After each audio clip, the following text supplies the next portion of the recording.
What you doing, beloved? Attention, attention, my black brothers. What I want y'all to do right now is take out the do-rag, the silky, tie it down. I want to see the waves glistening. If you got nappy hair, pick it. Don't let nobody discourage you. Ariel. Black boy. But no, yes, my nails, y'all. These I hate, by the way, like, I get these nails done, and I always want to change them because, like, I don't like they like, what's it called? They like start to that color's cute. Chip really fast. After I get off this, I'm going to my friend's house to do them because I don't. Who's gonna do them for you? Var. And then so last week I had I think Z's girlfriend did them for me, and I was like, this is cute, but I always forget that this lesbians. Oh my god, what is that? What is that? She did them for me. I love saying lesbians like that. It's y'all. So really quickly, I just watched the Dave Chappelle documentary. I know. Sorry. Or the Netflix special. The Netflix special. I'm not gonna dive into it. My thoughts about it because I know that it's a topic, but the girls have been talking about it recently. But listen, I think I did a whole thread about it yesterday. And not even, and to be clear, I didn't do a thread about the special. I did a thread about the reactions to the special. Mm-hmm. I am really frustrated with how awful and unequipped people are to have conversations about gender and about the consequences of gender. And I think it has been reduced to you people being forced to believe things that they don't believe, and that's not quite the case. And really what has happened is that another famous individual with a following has opened the door for people who are of a certain identity to be attacked online. And it was irresponsible, and it was done purposely, and it was done without any real understanding of how gender works. And the only thing I'm going to say, because I really don't want to spend too much time on my voice, this, is that anytime that we have a conversation about gender, and we talk about trans people, the conversation is always centered around trans women, and all of those arguments are made, and all of those arguments are transphobic. We never talk about trans men, and so people never get a chance to actually think critically about what they're saying outside of attraction, because it's always men having the conversation about trans women and about deception. And no one's ever talking about trans men. Exactly. Yeah. And I'm no longer interested in entertaining conversations about gender with anyone who doesn't even have the vernacular to engage in a conversation about trans men and about non-binary people. So I'm done. I was not going to add into it. I was having a conversation with Vari earlier earlier today, and she was like, "You haven't seen it yet. Do you want to watch it?" And I was like, "Do I?" Yes and no. I had not. I've only heard people's thoughts and opinions about it. I never had my own bias. Excuse me. So I watched it, and I was just like, okay, that's all I'm gonna say. Okay. I'm not speaking on. I'm not going to speak on people's experience because it's not mine. There were some things about the LGBTQ plus community, specifically my community, that I was like, oh, okay, all right. But yeah, I'm like, here we are with that. But what are we doing today? Well, I have a game for the two of you, and then I'll introduce our lovely guests. They didn't even hear you. Oh, yeah, they didn't even hear our guest yet, but they're going to hear it. They're going to hear from you. We have a guest, y'all. All right, so for the two of you, we are filling in the blanks. I'm going to give you lyrics to songs, and you're going to fill in those blanks and then tell me what song it is, okay? Is this like song association? No. Sorry, that's it. Wrong. No, because... Sorry. Along the same lines, however. Right. And I know I will blank to make sure that you can blank me. And you know the reason why that I say. And I know. If you need me to repeat it, let me know. Please do. And I know I will blank to make sure that you can blank me. And you know the reason why that I say. Girl, you might have got me on this one. I say I can't love you. Wait, say it again. Say the beginning part. No, do what you're doing. Do what you're doing. Okay. What was that? Oh, that ending, but I need you to say the beginning again. And I know I will blank to make sure that you can blank me. And you know the reason why and that you know I say. the reason why that I say I can't love. It's Mary J. Blige. I can love you. I just don't remember. I can't is that the love bridge? you. And I know can't I will love try Okay. to make sure that you can trust me. There you go. And you know the reason why that I say. Got it. And When you you know were saying I blank, can love you. when you were saying blank, I thought it was a single word. That's why I was over here like, what word go in Oh there? yes, that makes Got sense. it, got it. Yeah, blank. If you saying blank, it makes sense. Okay, you got that's I can love you. That was I Can Love You featuring Lil Kim. All right. Next one. Let it sit inside your head like a million blank and blank. It's silly when girls say they'll sell their blank because it's in. Lauren Hill. No, it's Lauren Hill. Chillin, the girl sells their body, sells the sand. Nigga, where you be at? Her weaves like Europeans. That thing. Is it doo-wop? That thing? Lauren Hill? It is, but you know what? I literally, I hesitated to use the song because I knew that he was gonna get it within like 2 seconds, and I had one on standby for you, Devery, but you usually do really well with these, and so I was like, he gonna struggle through this one. I'm gonna struggle. That's why you did it on purpose, because you know I'll be ready. But now I'm over here like, girl, let me go back and do some research. Okay, and here's another one. Every day I blank for you. And everything that I do it for you. Every day I yearn for you. No. Say it one more time. I know what it is. I'm gonna let you get it. Every day I blank for you. And everything that I do it for you. I know this one. It's not a hard one. And I want you to sing it too. I don't remember. I know it. As soon as you tell me what it is, I'm gonna know it, but it's not coming to. For real? Let me see if I can get the. Do I know? I think I probably won't know this one then, because if I can't. Let me see if I can do a little syncopation. Okay. Every day I live. Oh fuck! I gave you the word. Every day I live for you. And everything that I do it for you. Every day I live for you. And everything I live for you. It's just not coming to me. I know it though. I love it that I always stump y'all when I be getting these Girl, games. because you be pulling these fucking underground you know, I like R&B to get it songs, from these. No, this is not underground. No, it's a popular song. The thing is, it's just the random part of the sentence that he pulled out. It's throwing. That's exactly what I do. I be picking the most random part. Oh, you know it. You don't do the bridge. He don't do the chorus or nothing. He be doing verse 3. The middle of the second verse. You be like, wait, what? That's exactly how I do. It is the bridge of a song, and the song is "Love" by Music Soul Child. Everything I do it to you. Yeah. Just as long I say as it's how you I feel, so believe it's true. There. Just as long as you. You don't listen to a lot of soul music because you doing "Don't Change." What song was that? Love. So that's Give it to us. Love. Give it to us, Lewis. Can you sing that part for us? But no, I can't. Wait, was this? You were talking about the choruses from Love, or was that from something else? That's what else. The bridge. Sorry. No, so the chorus you were singing, Devery, was from "Don't Change." Oh, in the song you were right. You were saying "Just as long as your love don't change." I love that. This Y'all one keep giving me vocals on here, and I'm enjoying it. How does the fucking chorus for this? Every day. Oh my god, I only know the beginning. You and everything I do it I do it for you. So many people use your name in vain. There we go. I was like, I know there's whatever. These are all soul songs, and I chose these songs because I know that they resonate with our guest today, who is a singer, performer, creator, director, producer, and actor.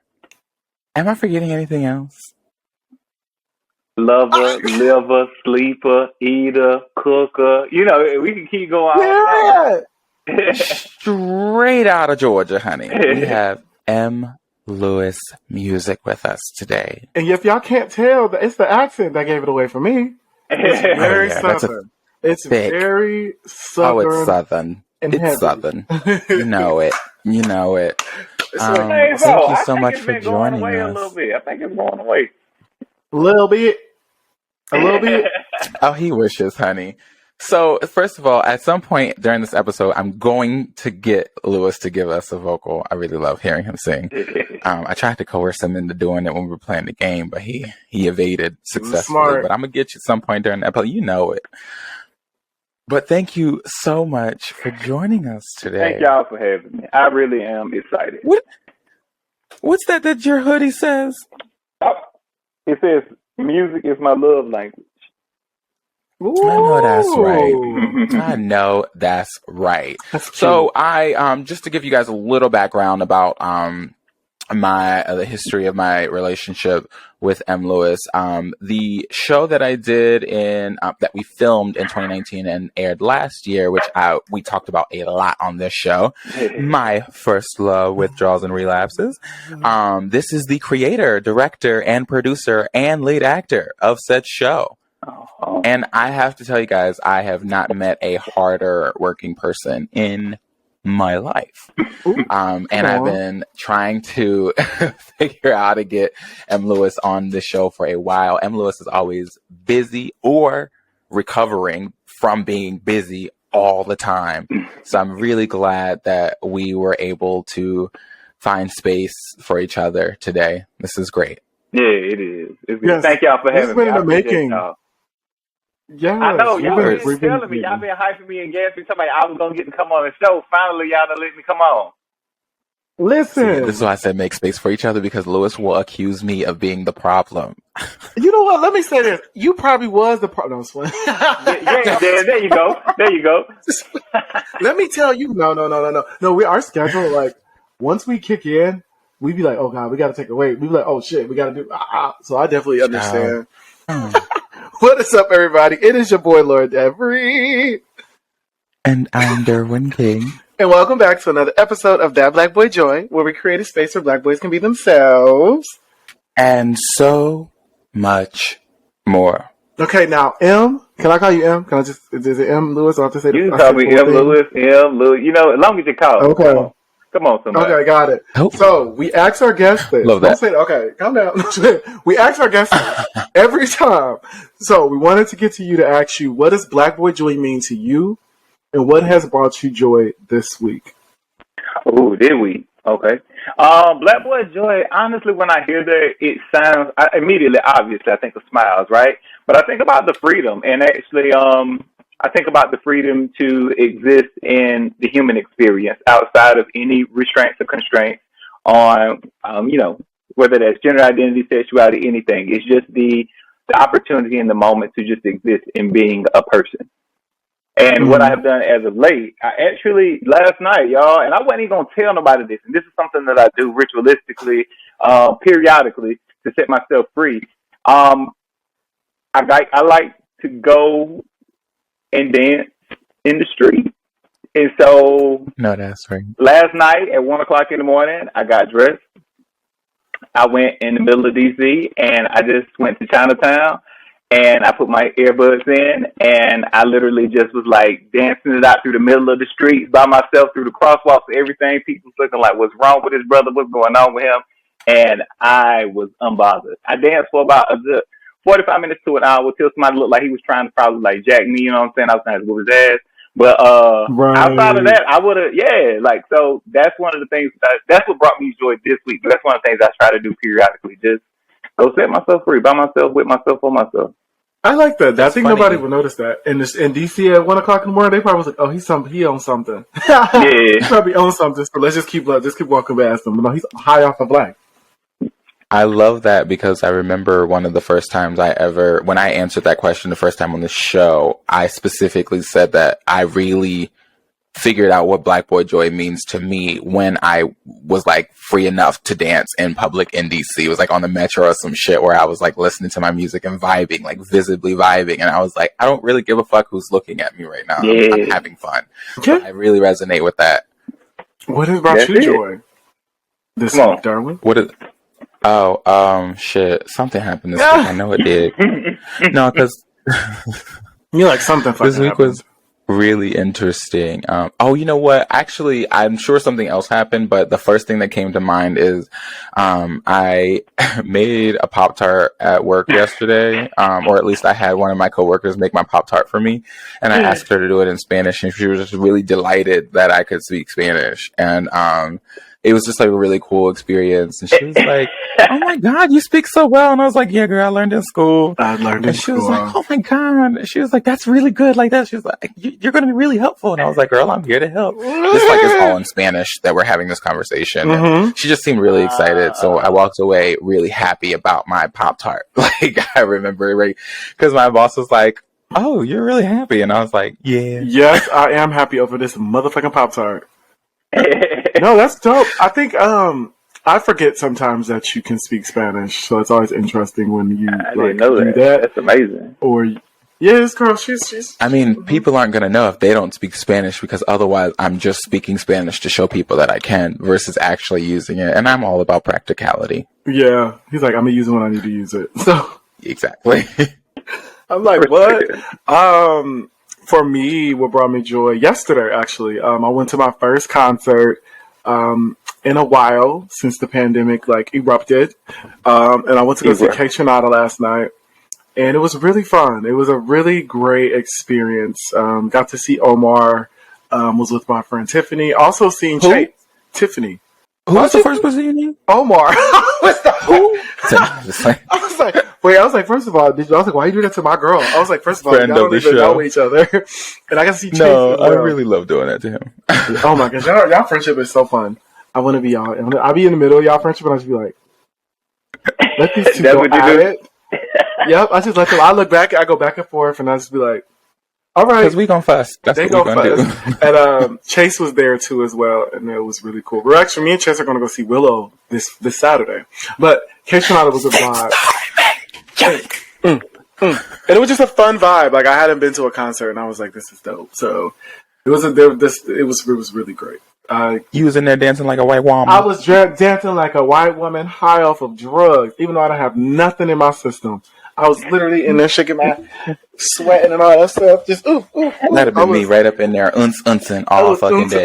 Everybody was. Just some K Tronada. You know it. What is it? Just wanna be your girl. Did he play that? Yes. That's the way I would have been screaming on the floor. I know you got it, girl. Come on. I was like, I'm gonna do that when we done. I'm gonna go and dance. I haven't heard that song since I've been here, now that I think about it. Oh, you gotta play it. That's what brought me joy. But you can do what you were doing originally before I came in and swooped and brought us back to our original program. Problem. Let's go ahead and get into our Black Boy Joy Spotlight for this evening. Our Black Boy Joy Spotlight goes out to Nicholas J. Davison, also known as Creative. That's at CREAT1VE. He is a freelance graphic designer and creative director. Davison is an award-winning, multifunctional visual storyteller with an innate talent for crafting and designing engaging content for print, social, and online channels.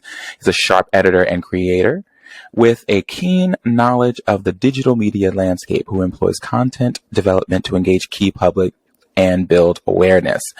I have been looking at a number of the title, like the album art that he's made for various artists, as well as just mock-ups and everything, and I really do enjoy his work. He apparently started his own graphic design business at the age of 13. And he has supported numerous entertainment clients to date, including Hitmakers Entertainment, Uprise Music, 9 Lives Entertainment, and Epic Records, which is super fucking dope, right? His bio says, while climbing the ranks to editor-in-chief of the Xavier Herald, Nicholas quickly made an impact on the organization and generated favorable local and regional publicity through compelling content and innovative branding. Additionally, Nicholas designed layouts for the New York Times Student Journalism Institute. Quite an impressive CV. Wait, how old is he now? Oh, I actually don't know. Do you follow him on Twitter? Me? No. I thought, oh my God. Why was I read this completely wrong. I was confused. I thought you said he was 13 at this No, time. He was 13 when he created his business. I was think like, he's well into his 20s. Hold on. I was like, wait, I believe he's well into his 20s. Yeah, I'm pretty sure you do. It's Creative with an 1 instead of an I. First of all, you yelling at me.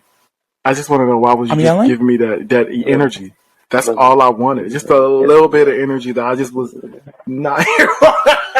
Who, me? I was yelling? Yes. You popped up on me and I had to. No, I'm just playing. You're good. Bad. You're a good friend.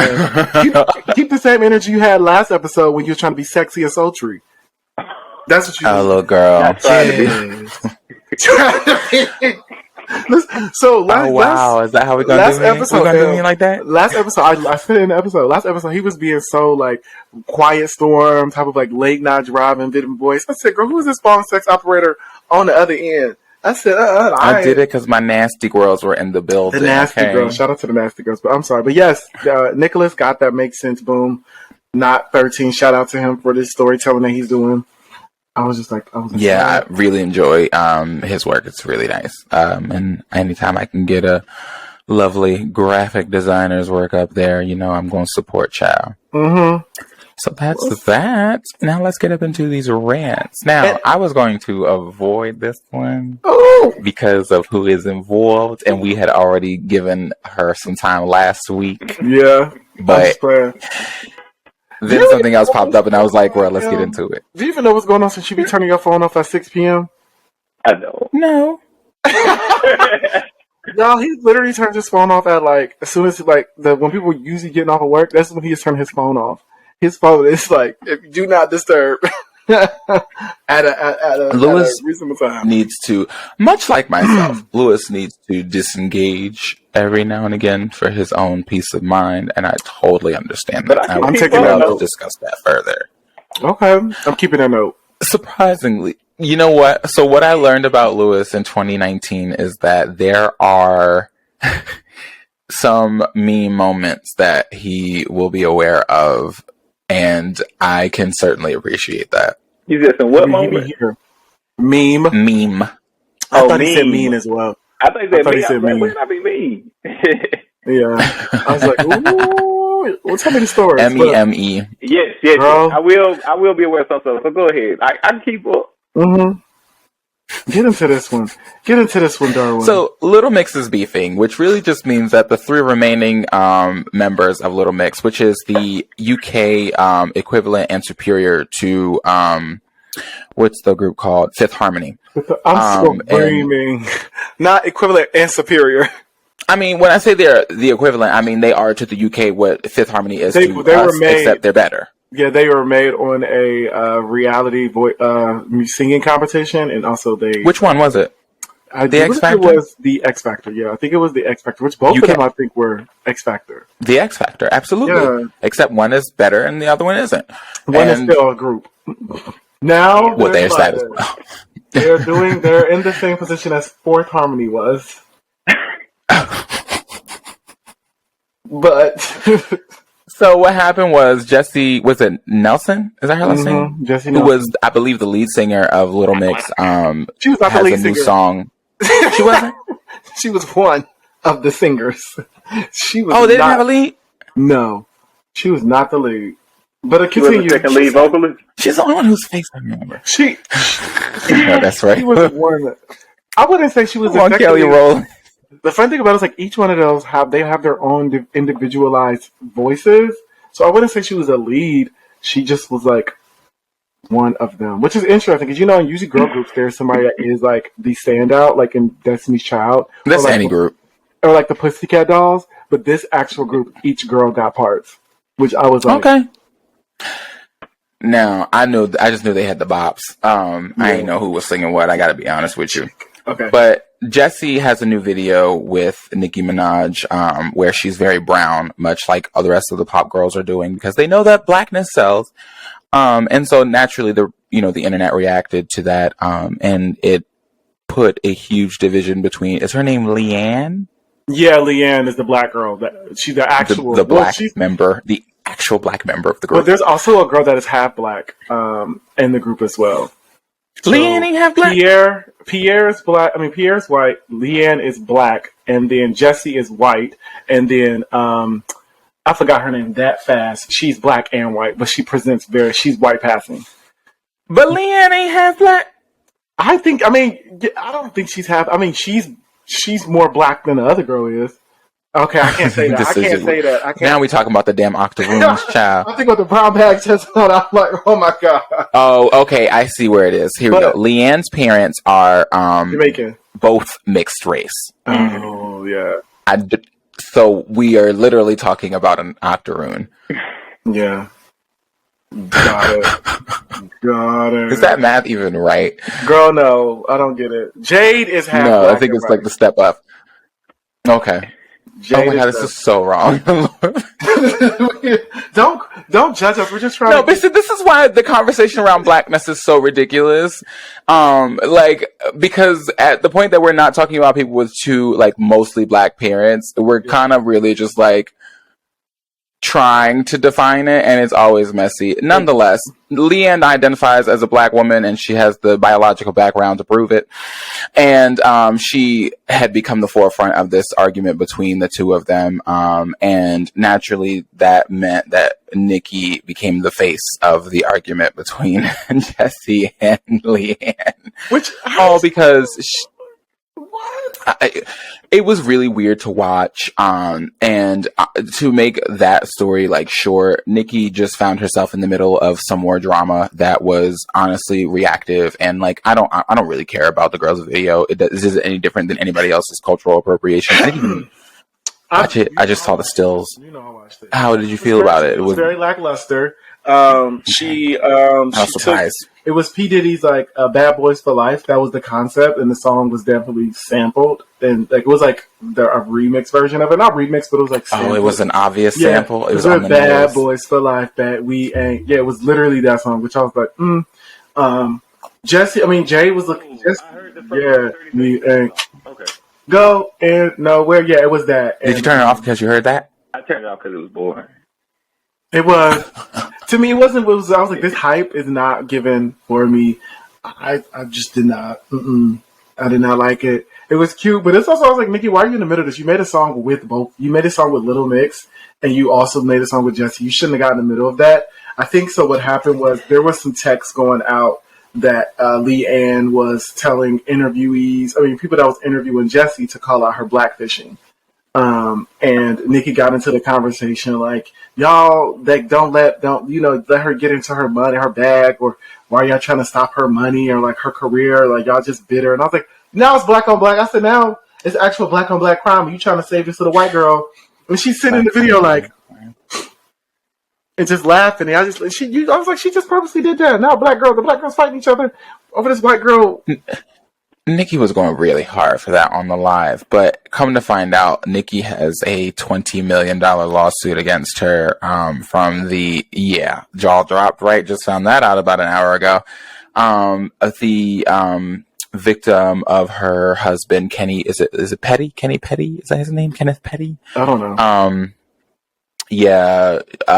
It was an intimidation lawsuit that they didn't respond to, so it's being moved forward. So I read a little bit about that today. So naturally, this is the reason after having not seen her for quite some time, this is the reason we're seeing an abundance of Nicki Minaj doing wild nut ass shit. And she was on live yesterday with Saucy Santana. She was also like on like random people that like follow controls her Instagram, like her fan pages.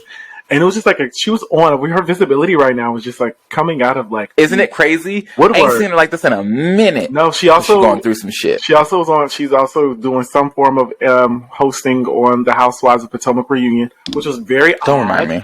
Which is a very odd thing to me because I was like, why Potomac? But I guess she likes the Potomac girls. But I was like, at least do New York. I don't know what to say about it. So who gave her the qualifications to interview? You know what? This is Bravo's fault. They did the little promo video with Moment for Life, and as soon as that moment was done, then it was the conversation about her hosting the reunion. I don't even think we got a good 4 episodes in before we knew that she was hosting, and to some degree. Yeah. So here we are. I'm just gonna have to take it and sit through it. I'm actually really happy for Saucy Santana. If nothing good has come out of this messiness, it is that someone that I really appreciate and think is very talented got some shine. So shout out to him. Shout out to him. It's amazing. Wow. Do you guys know what's happening with Kyrie Irving? He said he didn't want to get a COVID test. He wasn't getting tested for COVID. No, vaccinated. But Yes. Vaccinated. Sorry, he said he was not getting vaccinated, but he would do like every 2 weeks. There are restrictions for that. And so the conversation has come up a lot since he's made that decision. I tweeted today that I can't really make I can't really say much. I can't contest anyone's decision not to get vaccinated, nor am I interested in trying to convince someone to do it if they are hell-bent on not doing so. Yeah, big beat in there. However, he was indefinitely barred from practicing or playing with the Brooklyn Nets because he's refused the vaccine. And so he spoke out about it yesterday night. And he says his refusal is a matter of personal freedom. So naturally, a number of celebrities and non-celebrities have responded and stood with him and all of that. I shouldn't call people non-celebrities. Lots of civilians and non-civilians. Let me prioritize the civilians. No, seriously, because you know what? I don't want to be celebrity-minded. Fuck them niggas. Lots of... Aren't celebrity civilians? Yeah, I was just... Honestly, do we treat them like that? You're thinking about military. You're talking about military. It's like military. You're talking about Oh, no. I know that civilian is a military term. Yeah. But since that means Gen Pop, I'm going to call Gen Pop civilians. And I'm going to call the celebrities non-civilians. No, oh my God. Why is this still not working out the way I need it to? There's nothing wrong with being an everyday person. Basic. It is okay not to be a celebrity. It is okay. The have-nots. Oh my God. I'm gonna let you finish. The peasants and the dwellers. The dwellers. Nonetheless, he has gotten support from people who have platforms and people whose platforms are smaller. And it has been really interesting to see the reactions across the board. Platform, man. Think about watching your shit. Basically. These are not my words. Platform having I love everyday people. Okay? With no platform. Everyday people. Oh my gosh, I'm keep laughing. I'm sorry. Oh my God. Okay, the stairs. Okay, got it. Not the stairs. Oh my gosh. Okay, I'm sorry. Okay, I'm gonna try to keep it. So I really what has been interesting is watching this become like a freedom fight. And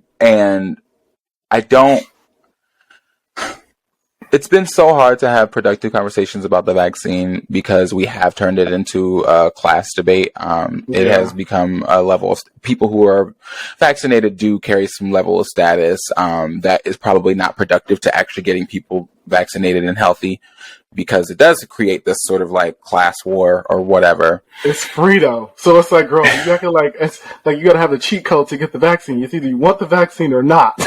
It's pretty odd. Like anybody can get the damn vaccine.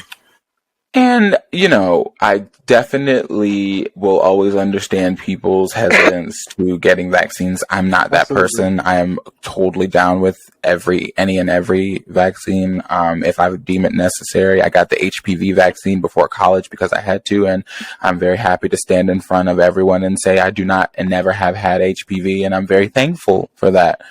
And, the same goes for the flu. I have not had COVID in the last year and a half to almost 2 years now, and I did get both doses of my Pfizer vaccine. Highly encourage other people to do it. If you choose not to for whatever your beliefs are, fine. But it's just interesting that this is going to continue being this really contentious debate where people are under the impression that they're either under attack because we want people to take the vaccine so that we can be out of the pandemic, or they believe specifically, and this is where I think the problem is, that Black people are under attack and are using opportunities like this to promote the idea that the vaccine is an anti-Black agenda being pushed to destroy us. Which has no validity, considering that most of the people, because of demographics in general, who've been vaccinated, I think it was like 61% are white. They're obviously going to be getting vaccinated at higher rates because it's more accessible to them. And not to mention that, like, if the objective were to destroy us all, then I think a larger number of us would have died not from COVID. And that hasn't happened. Nonetheless, I'm not an epidemiologist, so I'm not going to pretend to know things that I don't know. I do think, however, that it is becoming increasingly more dangerous as celebrities choose ends of this fight to be on and stand very firm and aggressively in them. I mean, yeah, they have the opportunity. They have power. They have resources. So that's very interesting. Platform. That conversation. Yeah. Yep. I have the platform. Are you being smart?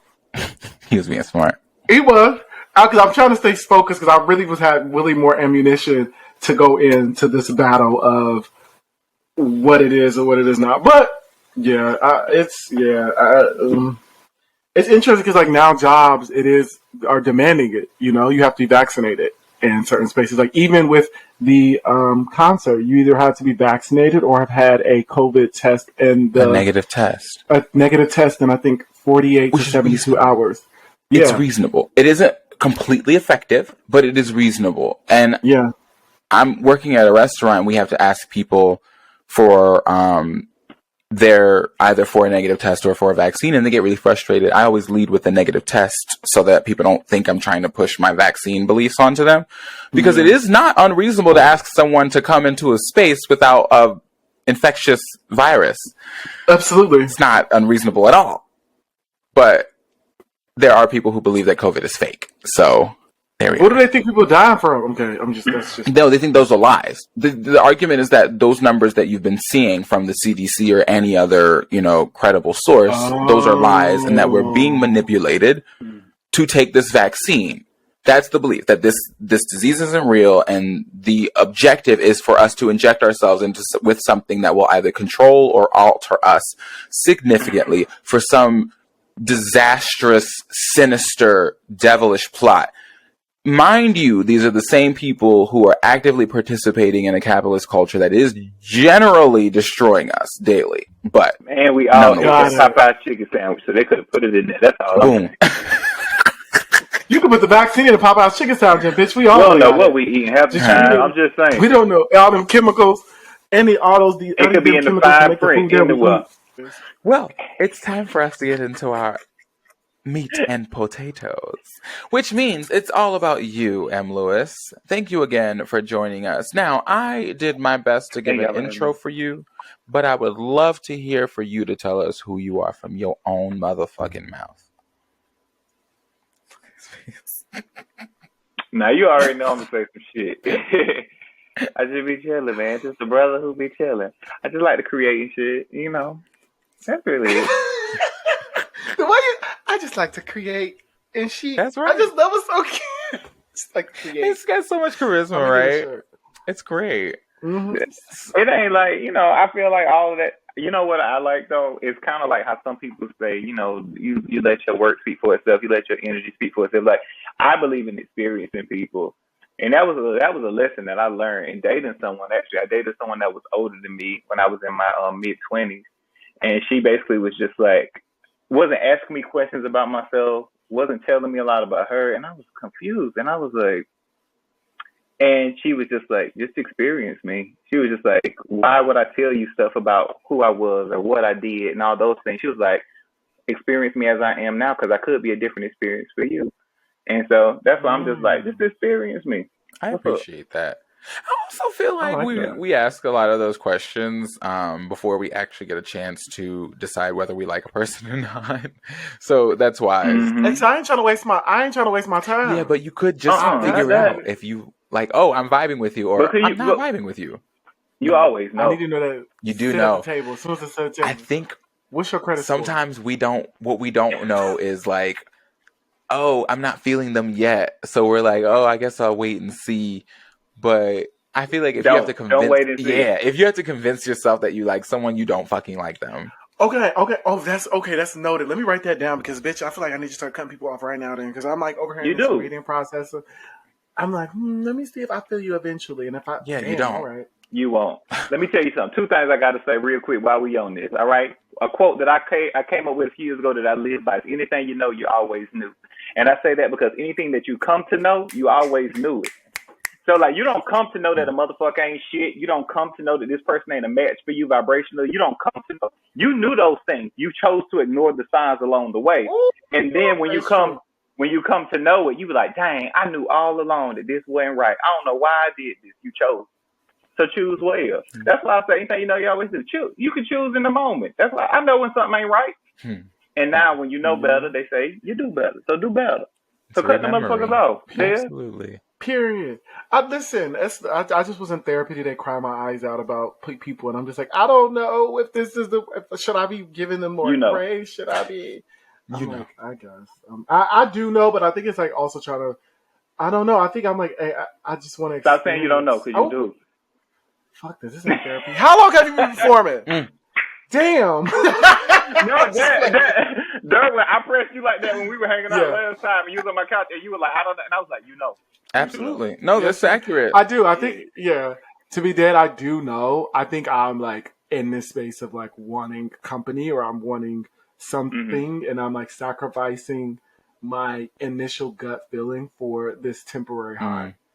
And that's what I'm doing right now. Most of the time I'm people like, are. This feels good right now, but in the deep of my head, I'm like, this ain't real. Or you need it to feel good right now. Even if it doesn't, I think part of it is just like, I need to feel good. And this is what I have right now. And I'm going to try to make this make me feel good, which is even worse. Yeah, it is. But at least I know it. And I'm like trying to figure it out. What you about to say, more? I want to say more. Get into it. I feel like sometimes we try to appropriate situations to make it what we want it to be, right? Correct. Instead of accepting and adjusting to what it is in the moment, right? Correct. So two things can be true as the saying goes. This person can serve this purpose in your life. Let's say, whatever that realm is that they do satisfy, that gives you that euphoria, that contentment that you enjoy. But that doesn't mean we have to apply the other part to them. And I think when we stopped trying to appropriate the situation to make them look exactly how we want them to. You know what I mean? Like, you can be my lover and not be my friend, or you can be my friend and not be my lover. And those two things don't have to exist together. And I know oftentimes we want the friend to be the lover, you know what I mean, in the romantic sense. But that doesn't have to be sometimes. And sometimes just enjoying you just in this aspect and in this realm and not resisting that. Because when you start putting resistance in your vortex, that is when you have dissonance within you. And that person will have peace in their world, in their life, and they're unbothered. And it's because you haven't accepted things as they are. What you know, you already knew. So just accept what you know about that situation. It can't be that. It has to be this. I feel that. Did that make sense? Child, we ain't even got into the interview yet, and we already going in. We ain't even gotten to the interview yet. We ain't asked you one question yet, and we already getting words.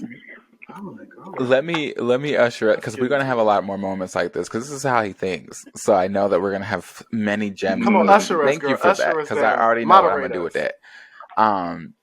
So the second time that I interacted with Lewis, it was thankfully to see him perform. I wish I remember what the venue was called, but it was City Winery. You knew it. I remember you came to that show. It's exactly where it was. It was City Winery. I still have videos from that evening. I have to send them to you. I don't know if I ever did. You should. Wonderful show. I loved every bit of it. I met my cousin Maya there, and it was shortly after. My Brown. You know it. I want to say it was either after the auditions or after we did the read through. I don't remember which one. Yes. But you were wonderful and so natural doing it. And I learned shortly after that you were very experienced. So I'm curious how long you have been performing. So, performing music, I would say I started performing music in college. When was that? 27 years ago. Damn! Like, get him off the mic, everybody. I am ageist. Get him off the mic. No, get him off the mic. Off the mic. It's been almost 20 years. No, but get his ugly ass. He said, "Get his ugly." And the lights went out in Chicago, ladies and gentlemen. Well, I was talking shit. Continue. So it's been I would say maybe about 14 years ago. Let me ask y'all this before I start talking, because y'all let me know. I don't know how this show is set up. How long-winded am I supposed to be and not supposed to be? Because I can be very detailed in my answers, or I can be brief. We'll shut you down if you're too long. Do that then. So initially I was afraid. Shit, what's up? So initially I started going. Get your point across, yeah. Get your point across. So initially I started going to I started out going to like open mics and shit, just with a friend. A friend was like, "Come on, I got some shit I think you would like. You know, you gonna like this. It's nice. They light candles and say poetry." I was like, "Cool, let's go." And I went, y'all, and it was dope as fuck. Had never been no shit like that. It reminded me of Love Jones, because I watched Love Jones as a kid. I was like, that's what I want to be when I grow up. And then I got there, and I was like, this is what I want to do. I was like, this is so dope. Thanks for bringing me here. And then from there, I started performing poetry, y'all. Didn't know shit about writing poetry, but I started trying. And when I started doing the poetry, what I did was I really wanted to sing, because anything you know, you always knew, and I knew I wanted to sing. But I figured it was a gateway drug with poetry that could get me to my addiction of singing. So then I was just like, okay, let me do this poem. So what I started doing was like doing a little snippet of a song at the beginning of my poem. So I was saying like 2 lines of a song, because I was really scared to sing. But I said, even if my singing, they don't like it, at least I can recover with the poem at the end. And then that turned into me singing like 4 lines of the song and then doing a poem. And then after a while, I would just sing a song. And then after a while, I was like, I'm just going to sing. I ain't going to do poems at all no more. And that's kind of how it started. It was a slow progress. You try to ease them on in. I did. Like, okay. I eased that thing right on in there, and they took it. That's what you do. That's how you get it right. When you ease it in, it works. When you try to go full force, that shit ain't gonna work sometimes. All right? Great analogy. You said you eased it right on in, and it reminded me of a line from a song. I eased it right on by. Yes, we did. Who is that? Betty Wright. Tonight is the night. That's what it reminded me of. Oh man, I thought love about that sex. song. It's nigger. I see. We caught on. We figured that. I went straight to the gutter. I said, sex. To be so low as to be in the gutter, like Mama Joy. I've been watching Potomac. I've been watching Housewives season 5 right now, and I just love Nene right now. She's like on her like business shit right now on this season, but when she comes into the episode with the girls, she be cracking me up. She's like, nobody want no donkey booty. That lady's funny. So I don't know a lot, but I know like memes and clips, and I watch best of shit. Yeah. That's one of my things. I don't watch a lot of TV, but I watch best of shit. And I know one of my favorite quotes I got 2 favorite quotes from Housewives of Atlanta that I've seen. I don't know the context necessarily, but I know it's funny as shit. And then this went, y'all said Mama Joyce, and she one of them. When she said, no, it wasn't Mama Joyce, it was one of her sisters, I think. And they said, it was a setup by Todd for her to come to you with the bullshit. Come on, Bertha. This shit cracks me up every time. She didn't solve the motherfucking jigsaw. She didn't. Turned around in her chair and everything. With the bullshit. I said, well. That was the best clip. That's the best clip. I said, girl, you didn't fucking solve the riddle, and you went to Ripley's Believe It or Not to put it in the museum, bitch. Shout out to the OGs, honey. Shout out to the OGs, bitch. Shout out to the OGs. Okay, I gotta try that restaurant. Oh, no, they said it was salty. Oh, girl. That what the people say, child. Know about that. No, not sodium. That what they get in their seasoning. They trying to kill people. They trying to kill our people. No, ma'am. Talk about a conspiracy. So, consider they got the COVID. Never mind.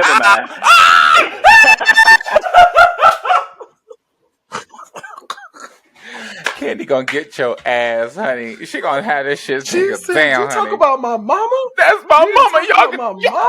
So you blew in the face. I don't care. That's my mama. That's my mama. And what you said was some bullshit. Ooh, child. I'm sick of y'all already. I cannot. So okay. You clearly have wanted to sing for a long time. So if you had gotten to this point where eventually you were able to make your way to it, that means you had been doing it for a long time as well. Whose music did you study the most when you were growing up? Growing up. All right, let's talk about it. No, I think I'll talk about my musical influences as an adult. And I remember the first time I heard somebody, I was like, you know how you hear somebody, or you see somebody on TV, and you finally identify with it, and you like, that's me, or that's what I feel like I'm connected to. Yeah. And it was when I was in college, and I heard Etta James sing. And I heard all of the grunting and the raspiness in her voice mixed with the sweetness. And that was the first time I was like, that's okay. Because everybody else, all the other black guys who sing, you know, it's like Brian McKnight and Usher, these sweet voices and shit. And I was just like, my voice don't really go like that. I was just like, I like the sing, but I don't sound like that. Yeah. So hearing Etta James, and then I discovered like Nina Simone, and I discovered all of Anthony Hamilton. I discovered these singers who had these unique voices that I consider similar to myself. With the, you know, Nina Simone has this quote, and she's probably the person who's her and Etta James. They're probably two vocalists I've studied the most.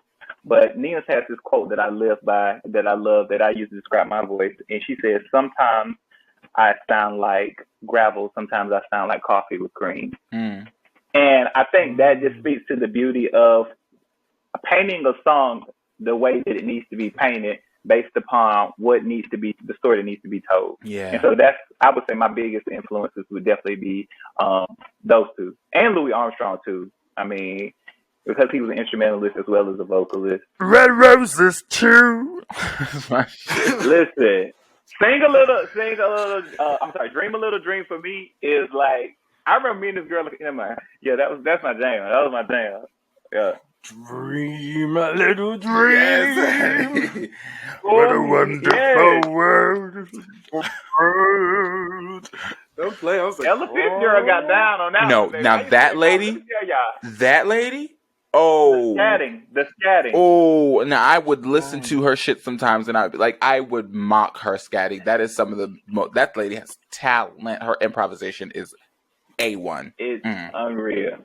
I need to listen. I used to listen to all of them. All of them. What you said?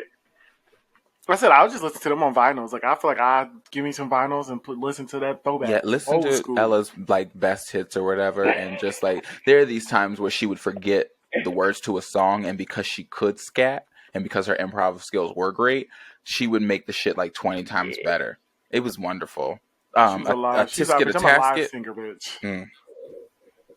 A tisket, a tasket, a brown and yellow basket. Come on. In college, I used to listen to all of those old artists. I just discovered like music from like the 50s, 60s, 70s in college, and that's when I was like going. So everybody's getting in my car, you know, they wanted to hear like T-Pain and all the other rappers and shit, and I'd be like, bro, you got to hear this other James nigga, trust in me. You hear this? Like they was like, bro, we don't want to hear that love music in here with you. So nobody want to really ride with me like that, but I used to be jamming. Like that was, So that was when I discovered my inspiration. I'm glad y'all know. Look at y'all knowing some old school. Listen, we youngins, but we know some stuff. The girls are called. You know, y'all age group, they be saying old school, and they be talking about Bill DeVoe. You know, they be talking about the 80s and 90s, and I be like, no. Our age group. You acting like you like 13 decades older than us. Don't pay that man. You acting like you a baby boomer. Don't pay that right? Man, I'm like, you was the same thing as we are. In the same generation. We right. And that's all. Shut that's it. And that's all. It's people in his generation way older than him. Why you over there talking stuff about us? Listen, we know our stuff just like the same way you know about us. How we know about it. Boom, bow, wow. Boom, boom, boom. Boom, boom, boom, boom. Walk away. Oh, excuse me. Oh my God. So, you some little COVID coughs over there, and I know you went to that concert last night. I'm worried about it. First of all, that is not the case. Because that's not the case. My chair fell back. I almost fell out this chair. Mic, we don't see him muting the mic. He be over there like no, this. That's not. Oh my God. I'm dead, yo. I'm done. I'm done. First of all, you talking about me or Derwin? Because Derwin's done that a lot of times over here as well. What? No, I turned my shit on mute. You don't hear me. No, I just did it once while I was on camera. I just did mine once, but he said y'all don't see him turn his mic off to cough. Derwin did it too, so Derwin got COVID as well. Shit, But you see, I did mine inconspicuously. I'm choking on this I know, alcohol. this That's what time- I'm choking I on. didn't know I did.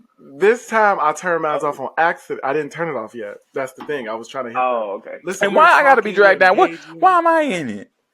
See how I get put in stuff? I ain't even did nothing. I've listened. It's okay. It's okay. It's okay. You gotta listen. Y'all are funny. So we vaccinated in here, okay? In the words of Miss Karen Hooger, we vaccinated. She said I got that vaccinated in my arm. Right off. They did it right off. Oh my god. So, where do you get your inspiration from? Oh yeah. So you mean now to create? Yes. Currently? Yes. And that is for everything. And come on. yes. And if it's something different you draw musically versus when you're creating something like a television show or a web series, I want to know both of those. For me, it's all kind of intertwined. I know we will get into the show later on, so I'll kind of stick to music for now. Yeah. But in general, to get inspired, I think I draw a lot from personal experiences, as well as if I'm moved by somebody else. I'm sure you guys experience the same as creatives. Like if I'm speaking with someone and something about their story really moves me, I can write from it right then and there. And honestly, I don't know. As creatives, I always think of, it's called creative expression, right? And we usually only express things that we're feeling. So I have to feel something deeply to be able to express it, to be able to create something amazing from it.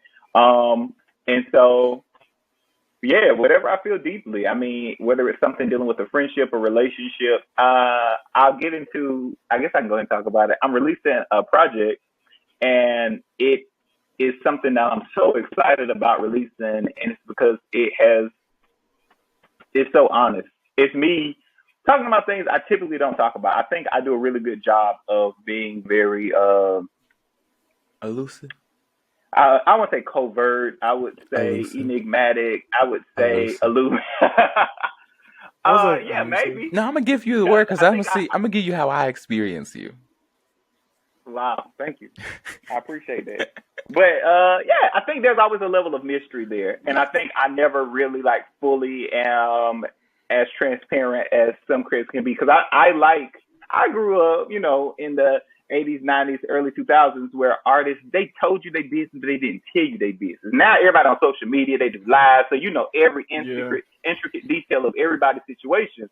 And for me, I'm like, let that art talk, baby. Like, let them stories be told in that song, and leave them wondering, like, ooh, I wonder what's really, did that really happen? After the show was released, so many people were asking me, they were like, is this based on your real life? Like, did this happen? Da-da-da. And that's how it's supposed to be. That's how you got to do it. You leave it in the art. That's how I feel. So I say all that to say I'm inspired by personal experiences, as well as I'm inspired by people who I am genuinely connected to, or if I see something and I really feel it. If somebody else has some art that really inspires me, or just something that's really visceral, I'm here for it. I feel that. Yes. Y'all feel that? Yeah, absolutely. Let's make some noise. You heard it in the back. I need you. Let's make some noise. Make some noise. But really, hold on. Am I really aloof though? No, I said elusive. Oh, you said elusive. Oh, I thought you said aloof. That's why I was just like, dang, no, elusive. I thought I was like, damn. Yeah, I did a survey of a few people I'm close to. This is sidebar, y'all. We talking, fuck it. I'm just saying. So I did a survey. Y'all should do it if you ever care enough. If you don't, fuck it. But people who I was somewhat close to or had experienced me, and I was like, what's your experience of me? Like, how would you describe your experience of me? And several of them were telling me, things like I can be, I guess, elusive and enigmatic, et cetera, like that. And so I just thought it was, or some said I was distant, things like that. So I was just like, if you felt like I was aloof, I was gonna take it, take it on my chin. But I was just like, oh, I didn't think I presented that. But okay. No. I think that it is very much in your brand to be mysterious. And I mean, I don't think there's a negative connotation there. I think there's just a lot left to ponder about, which is very much your creative right to do so, especially since you're creating wonderful things. I think when we tell so much of our stories, we do leave little to be shared creatively. I'm going to let that resonate with me. Oh, we share too much of our story. Wonderful. I forgot the last part. We leave little to be shared creatively. Ooh. What is something that you have to do or have while touring? It's a great question. He tours. That is a really great question. I would say time alone. Oh, that's easy. So, yeah, like when I'm out and about, like some people like to tour and they like to party after a show, or they like to always kind of like be so, get out my face. Like I'm probably going to like go back to my room and eat a bunch of food, or go walk around like the city alone, dance in the street, stuff like that. He said, "Go away from me with this." Intimate. You like that intimacy. You need to recharge. You need to get that me time back. Cause I do. I get that. You come off very like mysterious. I think the thing is like you make people want to know more about you, and I think that's what that Louvre thing. From my interaction with you right now, it makes you want to know more about your life. I'm always just like, how is somebody so calm, or how is somebody so like intertwined in who they are already at such a young age? How do you get to that point? It makes you. I think that's why people were like probably asking about your my cough. I just had something about okay. Yeah. Also to clarify, when I was muting, I wasn't coughing. I was burping. I got gas. I wanted to make sure that I defended myself with that. Now I'm over here red flagging myself. I'm like, yeah, it wasn't me, bitch. I cannot, but but no, you just come off it comes off very much. I want to know more about his like story. Give us more. Let us consume you. No, honestly, and that's honestly to your point about earlier. That's the difference. I think like an artist creates these things to be consumed, not for people to consume them. So it's like consume the art that I'm creating for your consumption, but don't try to consume me as well. And honestly, that's the line that we've kind of crossed with social media, is that we feel like we are entitled to people because of what they create, when what they create should be enough. And we shouldn't need anything more than that. That part. And the other part is almost like to your point, to continue it. It's just like immediately we want to just divulge into a person's world when we know them. We want to know like where they live, what do they do, who are they married to or dating, what do they eat, are they, what are their political views? They should speak out on political things, et cetera, et cetera. Yeah. And it's just like it becomes this layered experience when it's like when you go to I think of being a creative as an experience. First of all, it's an experience, but when it does become, or lifestyle, when it does become your job, it's your job. You know what I mean? And so it's like, I didn't sign up to be those things. I signed up to give you art. And so if I give you art, it's like, that's why I respect people like, I won't say names, but I respect some artists who really do a really good job of like staying in their lane as far as like being a creative and creating and going away. Because I believe that's what you're supposed to do. You know what I mean? I have a lot of respect for people who would make that boundary, who draw that line. Mm-hmm. I think immediately about Summer Walker and how she's a creative and she was thrusted into this like world, and I think she hasn't had the right people behind her to help her like stay, like her music, her talent is amazing. I don't know if she feels like she has to open up to us about who she is, or like have a stance on things, but I think some people are just like, nah, she makes an active choice. For somebody to not do meet and greets the way that you're supposed to do them, but still get on social media and tell us shit we don't have no business knowing, I think she makes a conscious She has social anxiety, though, which I resonate with. I have social anxiety as well. But see, I get that. I get that. Yeah. I think I was like this. She was a creative. She's a great artist. I don't know if she felt like she had to like become this figure as well. I think she wants to. I think what she's done, she's wanted to. It seems to me like she gets pleasure out of sharing in the way that she does. Otherwise, she wouldn't do it even when the responses come back the way that they do. You know, it's not like she's been the victim of negative responses once and disappeared, right? At which point I would say, okay, she got something she didn't really like expect. But one thing about Summer, as a person who has only seen her from what she puts on social media, she knows what she's going to get after she puts shit out. And she kind of keeps doing it. And it seems like that's the brand she's very consciously choosing to have. Yeah. I think Beyonce has perfected that as well, that I'm here to create and I'll give you that conversation in the way I want. After the leak of 4, she was like, y'all bitches ain't getting nothing from me, and never again, except for when unless I give y'all a interview or I give you a documentary of the same thing. Yeah. That's the only way, because I think that is like a perfect. I think that's dope though. You know, you make people want more. I think that's smart. Even with Rihanna right now, these people that start to perfect their crafts, and I'm dropping names. You don't got to, but I will. Like, they're perfecting. Once you start to perfect your craft, and she was one of the first people who came to mind for me. Yeah, when you start, because people are asking, when is it? Rihanna. Think about it. Everybody now is asking for the next album. Everybody is asking you, when is the next album coming? And when you got people on their toes, you know that next album has a lot to like. It's like a lot of pressure, but then also like when it comes out, you're going to have success. It's going to be like it's going to be talked about. Yeah, good or bad, it's still going to be talked about. Absolutely, it's anticipated. See, this is another thing too. You guys, all of this talk about the social media and the life about the work-life balance, creativity is making me think about another thing that I always say. And a few years ago, I was battling within myself in respect to how do I approach moving forward with my art. And I was like, who's my audience? And you mentioned branding a few times, and that's Summer Walker's brand or this person's brand. And I feel like all of it has become so intertwined to the point where it's almost like what I said. It's less about expression and more about impressing. And so I always say expression over impression, because I don't believe that like I should be worried about like how I'll be received or who my audience is and all those things. Like, fuck it. Just put out your dope ass shit. Mic drop. Walk the fuck away. Whoever picked the shit up, cool. Who don't, cool. Why are you care? Why are you bothered? You know what I'm saying? I'm so glad you're here.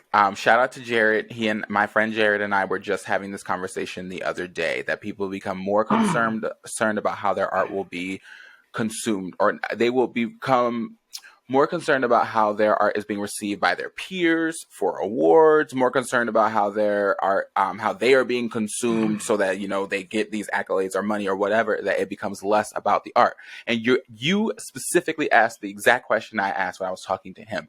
Who is this for? Who are you creating this for? Yeah. What is the intention behind this thing now? Because if it's not about giving your listeners, the people who come to you for solace, for art that they can relate to, that makes them feel safe, that makes them feel relatable, then who are you making it for? And are you doing what you're supposed to be doing? If you're making these things for your own continued success with the only thing being in mind, I want this award, and I want my peers to see this as a respectful thing, or I want to be seen as this way so I get this opportunity, and this opportunity, then your art and your work are now tainted by that, and they are no longer going to be the things that drew your audience to you in the first place. I am so grateful that you came here and said that. Thank you. I want to say two things about that real quick. It's like, so when I did this new project that I'm creating now, right? The project that I'm about to release is very personal. Like, I'm literally telling my business. But, you can't tell my business either. So the point I'm making is I sat down after I wrote these songs and I was just like, why am I doing this? Why am I an artist? What am I creating for? And I had to be really honest with myself, and I asked myself the hard question. And I was like, am I selfish? And I said, yes. And as an artist, if you're not being selfish, then you're doing it for other people, right? So I was just like, while I said, but two things can be true, like we said earlier. And I said, while I am being selfish and I'm telling my stories my way, I was like, it is truly my hope that in some way, someone is impacted where they can see this story or relate to this story and say, like, I too, went through a similar situation. Or if they do go through that situation at some point, they're like, oh, I too can relate to that. Cool. Or I know my friend went through that. Now I can understand why they were acting the way they were because this is what they were going through. Cool. Now I can be a little more empathetic. So anyway, No. I just had to throw that out there too. That's perfect. Right. That's exactly it. No, because I think that makes sense. I think that makes sense because like we want people to. It's quality over quantity is what I am really in this space of. Specifically when I want crafts or creators. Like I love music. Like literally, like you said, like your shirt, music is in my love language. Like that's the same with me. I don't like half-ass music. Like I don't want people to just feel like they have to put out something because we are demanding it. Like no, put your heart into it. Make sure it is perfect. Make sure it is the best material that you honestly feel. Because if I know that you put your heart into it, I can feel that in the music. If it's something that you just put out, like I don't want to be shady, but sometimes my girl Ariana, I just be like, my girl. Sometimes I don't know if you be doing it for me. I don't know if you be thinking about it sometimes. What had you I don't thinking know, but that? there's people. About Ariana? The way that her albums have been dropping recently. You mean back to back? She hasn't. It's back to back. Yeah, and also I felt that way about Rihanna in the beginning when she was dropping 8 or 9 albums, and I'm like, where is the correlation? Like, for example, with music, I think every album should be different. It should be a story within every piece that you are writing Agreed. or working on. And with me, with Rihanna, specifically Loud and Talk That Talk, I didn't see a different story. I felt the same thing. Whereas, you know, with Beyonce, if you want to, with Anti and even with Unapologetic, that's the one, right? Yeah, well, that's the one she had all that rating on her body. Yeah, Unapologetic, Loud, and Talk That Talk were 3 things that kind of was intertwined to me. Whereas when she did like Good Girl Gone Bad, when she did Rated R, when she did Anti, those type of projects have their own story. Beyonce is a perfect example of this. Is that like now? I think she's to me the most consistent with each album having its era or having its moment. Madonna has done that as well. Yes, like when you have music that to me, I can literally put it on shuffle and don't know it's a part of this album. This I'm just like I don't. It to me it seems like you're just putting out. Do you recall that was my issue with Thank You Next? That exact sort of sentiment. Granted, there was a shift. There was definitely a story shift between Sweetener and Thank You Next. Sweetener and Thank You definitely Next. a shift. But that those I think to me the way that they were released, to me I automatically felt some way. I don't know how long she was working on them albums or whatever the case may be, but the fact that they were released less than 6 months apart, to me there was no way, and like it should not, an artist should not have an album released 6 months apart in my opinion. I have not been able, I think a year or 2 is the best for music, right? Like after that, because you get to immerse yourself into new things. Like the first time you listen to an album or a song, just listen to your first reaction. Yeah. You know, you either like it or you don't. And then, or whatever you're getting yourself into. But then if you keep listening to it and it comes on at the right moments, or you start to catch those things, when you drop an album or a project like right after that, that's like something that's long, I'm like, wait, I can't consume this because it just feels like it was rushed and you didn't give me. So yeah, I think that's just my little thought about music, and I don't. That's my little rant about it. Can I say something about albums? Yeah. This might be totally off topic, but I love albums, right? And we grew up on albums, right? We did. And I compare albums to the way you was talking about albums, and it should be its own entity. I love all of it. I that sentiment really resounds with me. However, I think of albums like y'all know how they do fashion. Yes. And they say, like, this is my collection for the season, right? Yes. I think of an album as a collection, right? Mm-hmm. And so when you think of a collection, it's like all of these pieces are going to be different. However, they all fit together to tell a story. Cohesive. So they're cohesive. So you tell it, this is your fashion collection, but it's your music collection, right? And that's how you get an album. And so I love that. And so I think the reason why now albums, I think, come out so quickly, as well as albums don't come out, and you just have people who are celebrities who never put out an album, they only put out singles. I compare it to fashion, and my analogy is that now I don't know if people care as much about the collection anymore. They just know I want the hot piece. So they're like, well, that piece looks good, it'll sell a lot. Fast fashion. That song is good. Fast fashion, fast music. And so I think the novelty of albums in the experience of albums, just like fashion collections, I think is slowly becoming like, a fading thought. So I just wanted to share that. A lot of people, that's fine. A lot of people are doing EPs. Yeah, a lot of people are doing extended plays. A lot of people are doing a lot of interludes on their albums, which bothers me. But don't you feel like the EPs at least give some sort of album energy? Like sometimes they're really strategic, or they're given the sort of space and the attention that I think a great example is Jasmine Sullivan. Yep, Jasmine Sullivan. That's an Hotel. EP, isn't it? That's not an album. She said that when she was releasing it. And honestly, when you listen to it, it's cohesive. It's got a story. It was obviously there's a lot of thought put into it, and you feel some. It was so well done that I called my shit price tags. I called it Mascara Part 2, and then what was the other one? The Other Side. What was the song called? Yep, Other Side. And you called it a Part 3. So there's a tie into past, songs. This sort of mentality. Obviously, she put a lot of effort into that, and I think there are EPs that are just like that. Victoria Monet. That was exactly what I was about to say. You knew Victoria it, bitch. Monet. You knew I look at you, I knew it. We see each other. Victoria Monet. We good. Victoria Monet's. That was a great album. I mean, EP. And it's one of three parts now. Do you guys know? Okay, so I just read. Sometimes I read these articles and stuff. But do you know why there's the shift in people doing EPs more than doing full album? Fucking streams.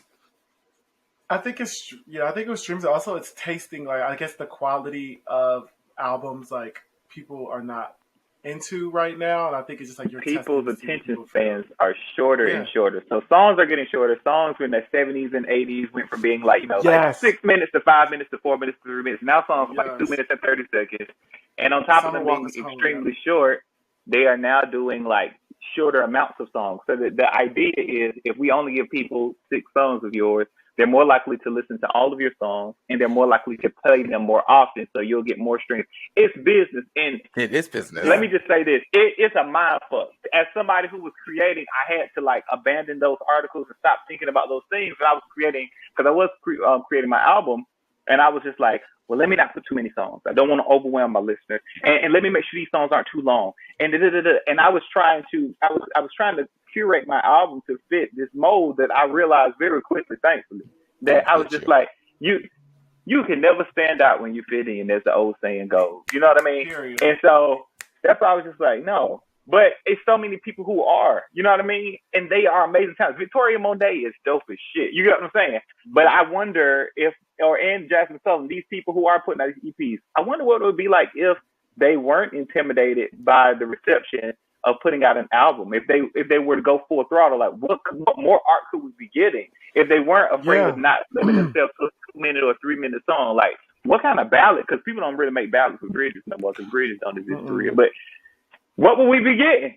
We could be getting so much more. But everybody is like trying to impress. Nobody's really trying to express. I know, but anyway, that's it.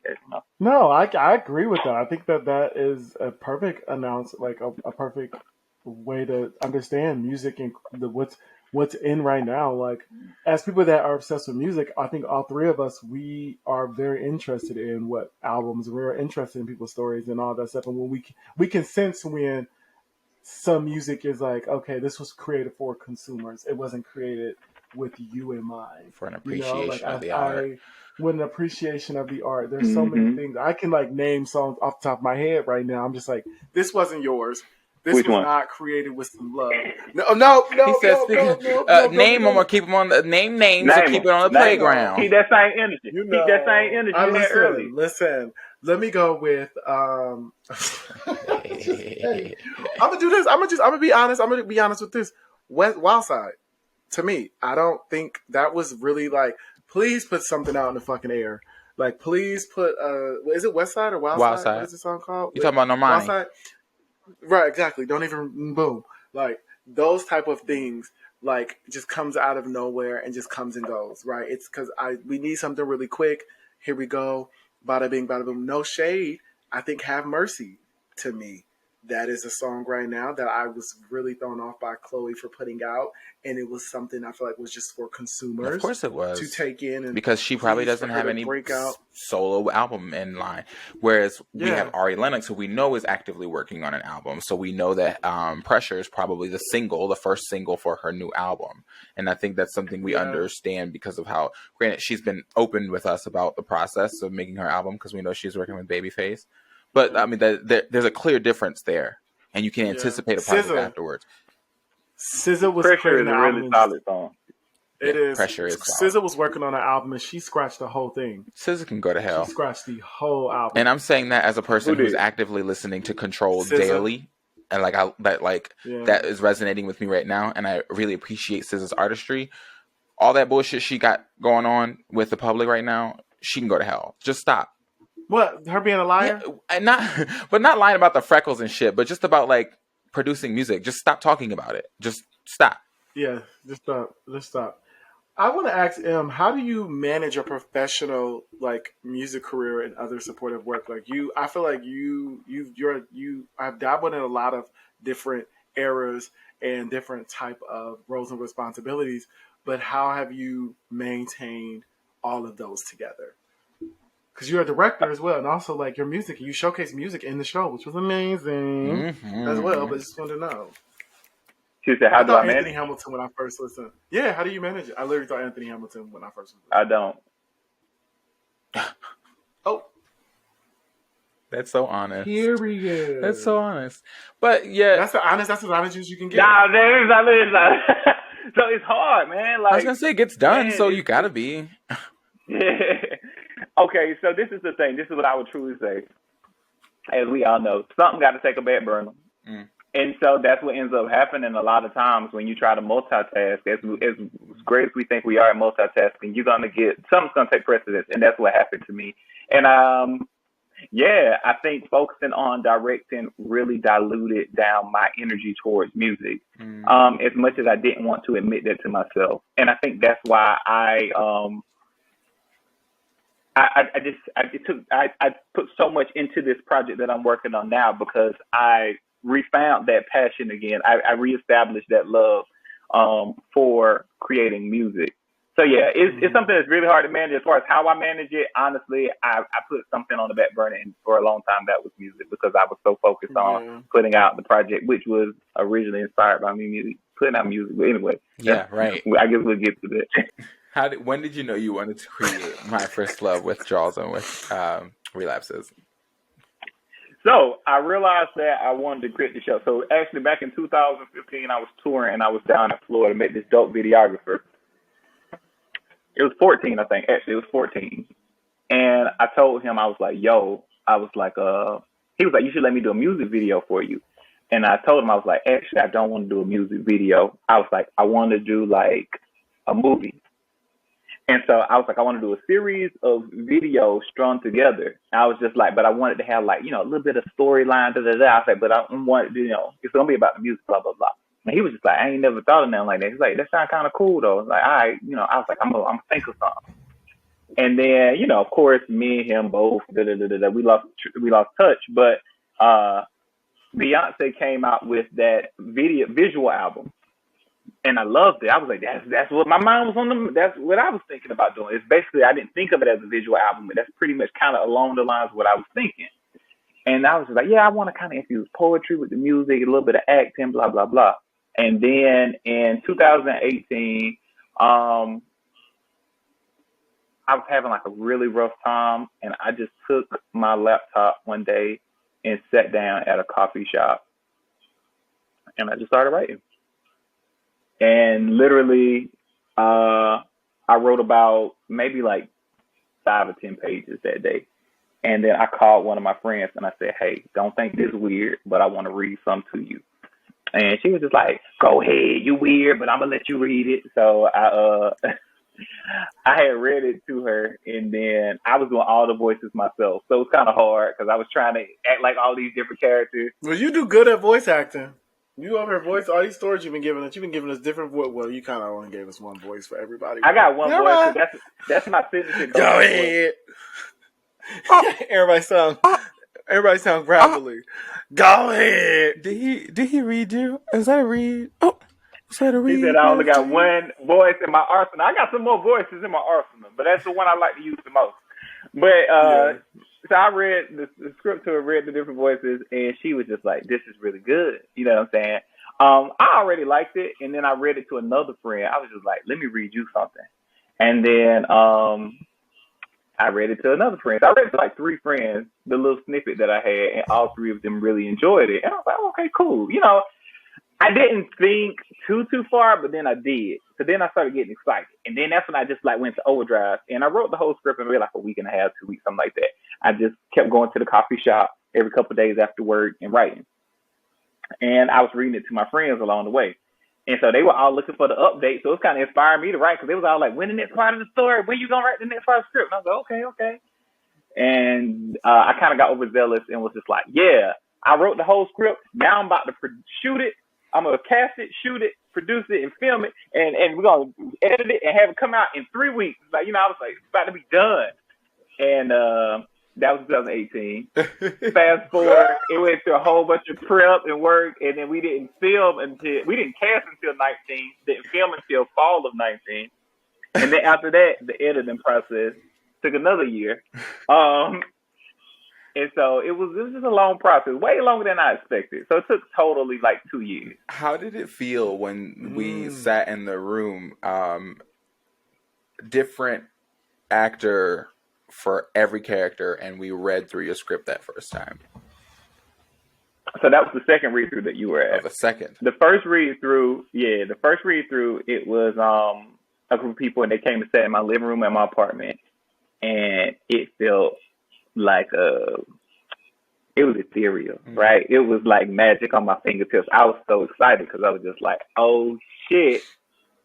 Like the jokes were landing, the intimacy was landing, the you know, all of the moments that you know in your mind, like other people could just read words on the page and they were picking up on it. And I was like, yes.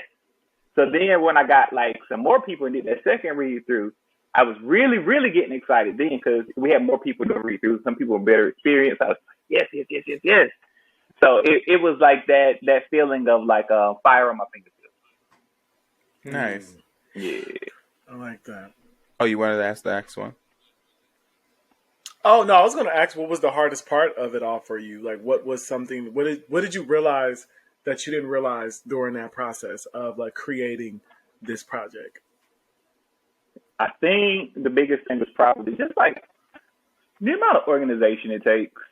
On the front end, it sounds, just when you say like casting, you know, when you say a read through all of that, like you literally have to like have a space, rent it out. You know, you have to have people come in. You have to do contracts with every single person who come in for everything that they do. Funding. And then like the organization of schedules. So it was just like, I literally was like, I did a lot of leg work myself just because I am very adamant about things being done a certain way. I had great people on my team, really, really great. My associate producers were great. But I definitely was one of those ones, like, I'm very hands-on. So I was always like, all right, I'm going to get everybody's like conflicts. I reached out to my cast directly and was like, what days you can come in, And to arrange with 10 cast members and about roughly anywhere from 10 to 12 crew members and fit everybody's schedule and send it out as a plan based on what availability they gave me, it was very intricate. But I did that for about 3 months. I did that for the rehearsal schedule. We rehearsed for about 2.5 months, and then we filmed for about a month and a half. And I personally made it my business to always create the schedule and modify it if people need it. And it was really, and I appreciated their support because they really were like flexible when they needed to be, et cetera. And, you know, I had to completely avail myself. Like there was no like exceptions for me because, you know, this is my project. So it was like for about 5 or 6 months of my life wasn't my own. I was like, I got to be on at all times to be able to be present for this project. So that was probably the toughest part, just organizing everything and always being present and always being in really good spirits because it's one thing when you're creative for yourself, you can have an off day, you can have a bad day and be like, I don't feel like dealing with nobody's shit, fuck everything and go off by yourself. But when you are creating with a team or a group of people, baby, you don't know what kind of energy you're gonna get from them people. And no matter what, you have to be in good spirits. You know what I'm saying? Yeah. And I think I did a pretty good job of like trying to, always remain neutral. And so I would say those three things. I know I said more than one thing, but it would be like organization, maintaining my consistent energy, as well as, always availing myself when I'm a person who really, really likes a lot of intimate alone time. Right. I have another question. So also in the show, you sang and you had some music up in there. Was that music that you created for the show, or was that already music that you had already created and centered into your story? So the blessed thing about the way the blessings be is I had wrote those songs. I had wrote those songs a while back, and so not all of them. Some of them I had written more recently, but those were all songs that were already written. I wrote the script not thinking about the songs, if I'm all the way honest. There was no idea of a song in mind when I wrote the script. I just knew, like, I want to try to put my music in there somewhere. And I was thinking, initially, I was kind of thinking of putting my music in there as, like, background music, just like transitional music. But then when I was like, oh, he'll perform here, she'll do a poem there, I wasn't thinking, like, my perfect song, but this poem I wrote can fit perfect right there. It just, the blessed thing about the blessings be, when they bless, they just all flowed together. And I was so grateful. When the blessings be, when the blessings happen, when the blessings do, the blessings be there. And they do. That's what it is. Amen. Amen. I vote for y'all. No, I mean, I think when I watched the show, I feel like the songs each were perfectly positioned, which I was just curious about, like, how intricate or how thought out was that? And you saying it just blended and it just was how. I mean, thankfully, I had the songs written and they fit into those spots. Like, I was like, oh, this is perfect because this is like heartbreak. This tells the story of that. Like, it all. That's how, like, when something is meant to be and your mind is on the goal, like, everything will flow how it's supposed to. Mm-hmm. And so that's why I always say, just get that resistance out of your way. I get it out of my way. When I get in my own way, I just be like, you know what? Let me just be, because everything is already done. I just have to, like, go through the process of it. So, I was going to ask, how do you do that? You meditate? I do meditate. I do journal. Black men journal. So please, brothers, sisters, people, everybody, write. You know what I'm saying? This thing, when I went to therapy for the first time when I was in college, and I shout out to you, Dev. You mentioned you go to therapy earlier in the show. Shout out to anybody who needs to go to therapy, who wants to go to therapy, who's thinking about therapy. Do that shit. I went to therapy for the first time when I was in college. I was 21 years old, and I wasn't in the best place. And one thing that I realized in talking to my therapist at the time, I told her, I said, I journal. And she said, you already journaling. That's good. That's a step in the right direction. And I said, but when I journal, what I notice is, I said, what feels like a dissertation, a whole encyclopedia in my head, it's like a paragraph on paper. And she was like, that's because your mind puts it on a reel. And she was like, and it'll just keep going and going and going. And it seems like it's different every time. She was like, it's the same thing. And so journaling for me gets the resistance out of my way. There's this book called, I forgot the name of the book. Is it in here? It's a book I have. I can't even think of who the author is either. But it's basically, you have these things called morning pages. And in the morning, you're supposed to write for 3 pages every day. Journal immediately when you wake up, because what you're doing is you're getting all of the, the clutter out of your brain so that you can release your inner child, your creative side, and then operate throughout your day. Because if not, the stuff that's flowing in your head, like, I got to do this, this needs to happen, oh, I'm stressed about this, I'll get all of that out in the morning when I write. And then now my mind is freed up for the creativity that I need. Yeah.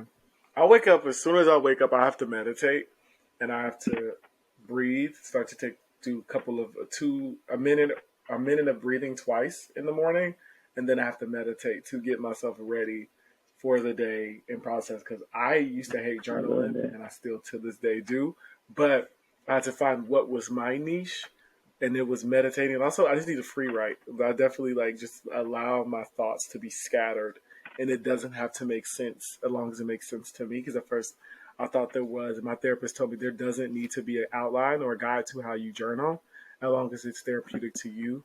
It literally could be bullets if you need it to be bullets. If it can be really bubbles and thoughts of how everything is, do that. But yeah, I think that's essential for people to know when it comes to those things. Is there's no guidelines, and everybody's path to self-care and journaling and all that stuff is vastly different. So I appreciate you bringing that up as well. This is a great conversation. Yeah.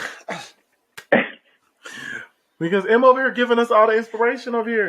I feel like y'all were like all jovial and laughing and shit, and now the energy is so mellow. And this is what happens at my shows. I know, right? Get you a podcast that can do both.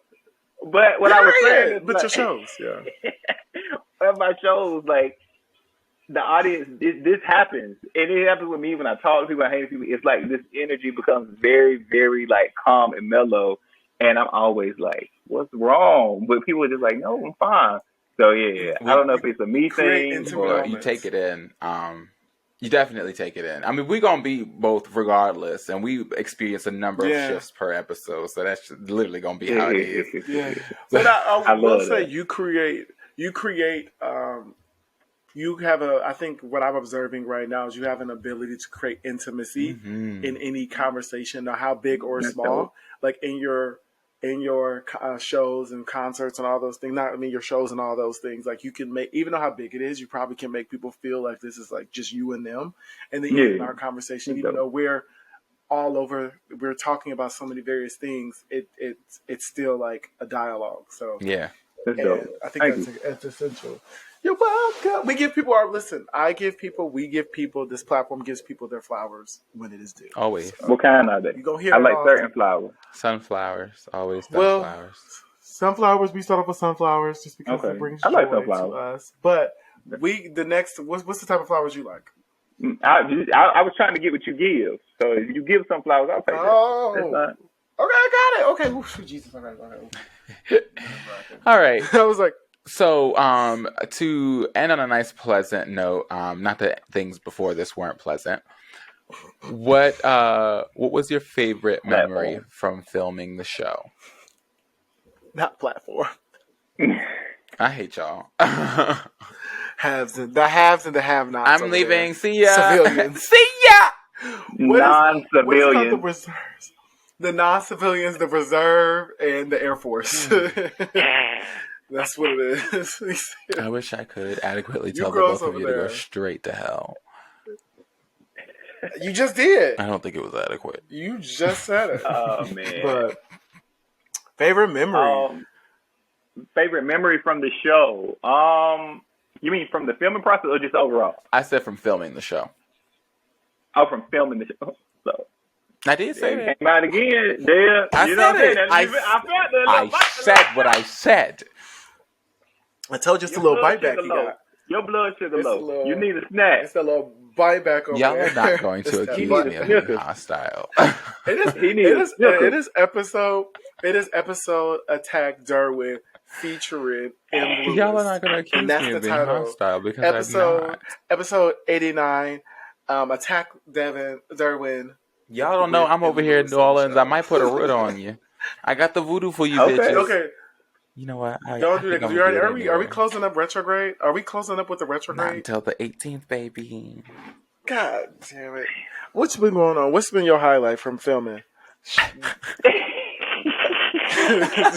going on? What's been your highlight? God damn it! Okay, I'm gonna tell you one of the moments I was like, I got some good shit. It was a lot of moments, all right, and this, fun. All right, cool, all that. But the one night that I remember filming, and we used to film. Let me tell y'all something. Everybody used to go to work. We all was working full time, I think. Whatever, that's their business if they went. All right, so we would get off work, 4, 5 o'clock, and we would film some nights until like 3, 4, 5 in the morning. Now the actors, they would usually be gone by 2, 3, but myself and the crew, we used to be there cleaning up, and breaking all the stuff down and leaving an hour, maybe 2 hours later. Anyway. The night that Devin was actually involved, it was the night we shot the scene where Devin and where Elon and Dacia were up in the window, and we were downstairs, and we had to get. Basically, it was like Yeoman's character saw in the window, the woman he was dating with another man, and I had already thought of this in my head and how I wanted it to go. And when you creating this stuff, you don't know where you're going. Well, I didn't know because my budget was set up. I didn't know where I was going to film this at. But then when the opportunity came, and I was like, this can still happen for him to see through the window, because I had wrote that in the script. And when we was on, it was so ratchet because I was on the phone, and I told the actors, I was like, y'all put the phone on the dresser, all right? Put it on speakerphone. I was like, you yelling. Yeah, and I'm out there directing on the cell phone because they're upstairs in the apartment alone, but I had to be downstairs to be able to direct the camera and Yeoman's character. So Yeoman, we have to get a side view of him looking up at the window. So I'm like, all right, Elon, enter. I was like, Dacia, take off the jewelry, rub a stomach, kiss, like. And so I just remember that night having so much fun directing them through the window. And even though it was super late, we were all super tired. They did an amazing job. And, we had the boom out there, the boom operator, everybody outside, like running behind. It was like 8 or 9 of us, maybe like 5. It was like 5 of us running behind Yeoman. And then I'm on the cell phone on the side yelling, telling them what to do. It was a really great night. And that was the night that I realized, like, this is going to be some good shit. I watched that scene the other day, interestingly enough. So that's fine. Really? I did. I haven't watched the show since it aired. I loved going back to watch it. I actually really enjoyed it. Why? Wait, why haven't you? What's keeping you from watching? He was immersed in it for years. I think it was a combination. Oh, if I'm honest, I love the show, and I'm grateful that I did it. It was a lot for me, that experience. Like I said, I was immersed in it for 2 years, and also just like, I don't know, it's just a lot. It's something that like I just haven't felt the need to relive yet. Maybe I will at some point. I think where everybody else gets to watch it from a place of celebration, I think maybe I'm still exhausted. Yeah. I haven't, because everybody, it's sidebar, you haven't asked it, but everybody asked about season 2, and I'm just kind of like, I wrote a whole script for season 2. And the way COVID was set up, I was like, let me be responsible. I don't know. This was early on before, people were like talking about the whole vaccine conversation as much as they do now. But at that point, I was like, well, let me be responsible. On top of the fact that, like, honestly, I was just tired. And now I'm so far removed, and so many people have moved and things have transitioned. It's kind of put into question, like, relevancy. Like, I'm sorry. Is this something that I even run that back? No, I'm going to interrupt you. First of all, don't throw me under the bus, bitch. Secondly, I'm playing about that. That was a joke. Bitch, it's true. That was a joke. Well, bitch, it's true. But no, it will not be irrelevant there. And I think, and I know that you've seen / heard other people say this to you, that people are still asking us about this. One thing I do know about where we are is that people still need content. And if you feel like the story is not relevant, I get that. But change it up however you need to, and then release when you're ready, because the people want it. And that's all I'm saying. So first of all, I wasn't just talking about you. Also, our videographer, Oscar, has moved to California. Shout out to Oscar, honey. Yeah, a few people have moved around. I know. Shout out to Oscar Marita. Amazing photography, videography. He's dope. But no, a few people have moved around. And when I was saying relevancy, I was talking about to me and what I'm doing creatively. So I was just like, I don't know if it's still, if I'm, like I was saying, when we talked earlier about things taking precedence, I was just like, with me putting emphasis on music with my project that's coming out, I was just like, I don't know. I know how much Derwin, that process takes a lot. And I know for you guys, it's like, oh my gosh, I got to learn these lines and show up to act. But and I'm just be real, y'all. I was acting, I was directing, and granted, all of this was self-imposed. You was in it too. Oh yeah, you was in it too. I forgot you was. I didn't forget that you was in it, but like I forgot you were doing all of those things. Oh, it's all right. And still being an actor. But like, no, I didn't forget because I remember you singing. I just was saying, like, I wasn't realizing all the roles you had. Right, all right. All the hats. But like acting, directing, producing, organizing, show running. Like I pretty much was like doing all these things. There was no time for me to be an artist also. I agree. And I think me putting emphasis and just precedence on my artistry, I think that is something that I have to honor. So that's why I'm on the fence. And it's not about what people want, because like I said, it's not about impressing or, it's about expressing what I need to express. And that ain't no strike against nobody else. That's only props to me. Well, check me. Like honoring check myself me. and my journey. Check me. You said what? I said, check me. Check them. No, but you know People what? tell me that all the time. They tell me that I be doing that. I don't be checking nobody. I be chilling. Well, my hope is that the story does get to be told, and that it gets to be told in a process that suits and honors your creative desires and needs, right? Like, I'm hoping that the story can be told in a timely way, and that you don't have to be the person to tell 90% of it, right? Like, you can actually enjoy the process versus making sure to curate every single part of it, with the exception of performances you literally cannot do, or else you would have driven yourself crazy. And it would have been a one-man show. I mean, listen, at some point I was like, maybe I just need to change costumes and be all the characters. Maybe I can be everybody, No? You said maybe I might just change my lock styles. My baby's growing, so they might can. By the time I start filming, I might can change it up. You said you never know. You never know. You never know.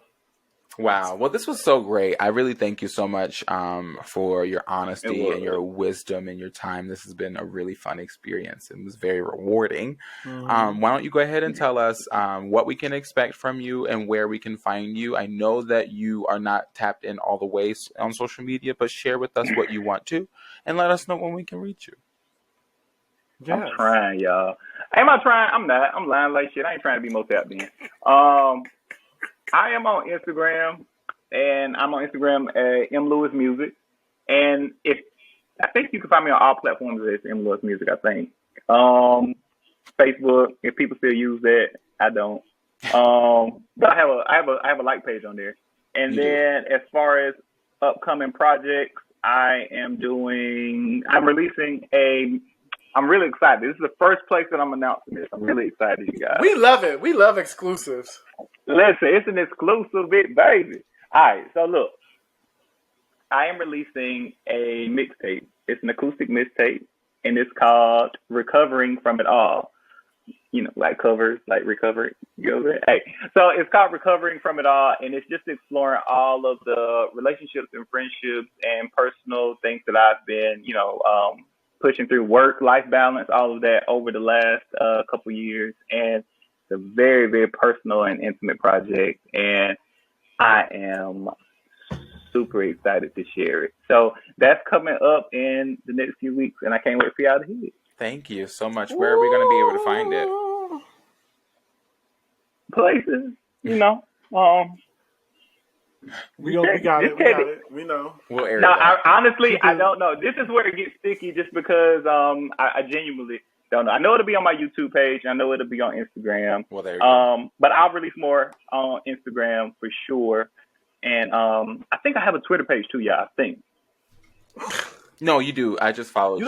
No, you do. There's an underscore after the music. Is it really? Hold on. I apparently had it since July. I just discovered that literally 10 seconds ago. I have it right now? Yeah.